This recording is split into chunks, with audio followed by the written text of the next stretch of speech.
Joni, nima bo'ldi sizga? Bu nima ahvol? Kim qildi buni? Kimsiz? Nima bo'ldi sizga? Voy qo'ling singur. Dina Любимая, siz keldingizmi? Nima bo'ldi? 2 kundan beri qayerda edingiz? Rosa xavotir oldim. Siz so'ramayman, aytmang. Dushmanlarim qildi. Meni ko'ra olmaydigan hasadgo'y konkurentlarim ko'p. Qanaqa dushman? Sizda ham dushmaningiz bormi? Ha, albatta. Boyda ham, faqirda ham do'stu dushman bor-da. Nima bo'lganini ayting. 2 kundan beri kelaman, ketaman. Bu kichik korxonangiz ham sizsiz huvullab qoldi. Shu desangiz.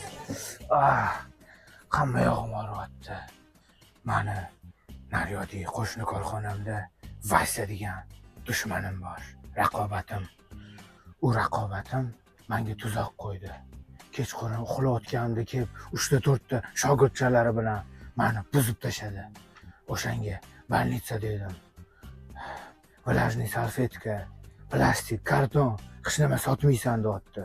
Amanda bular zo'r sotilardi. O'shanga hamma yog'imni yaralab ketdi. Iplos, Vasa. Voy, men nima bo'pti debman. Hali sizni dushmaningiz nargi korxonaning egasimidi? Vasya. Ha, siz qayerdan taniysiz uni? U Vasyani butun mahalla taniydi-yu. Shisha, karton yig'ib yuradi.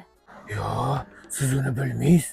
Uni qo'l ostida 100 ta, 200 ta shogirdchalari bor. O'zi hech nima qila olmaydi, kichkina bir qarich, lekin shogirdlari ko'p. Kechqurun uxlayotganda shakalga o'xshab kelib oladi, sizni urib tepib o'ldirmoqchi bo'ladi, ha?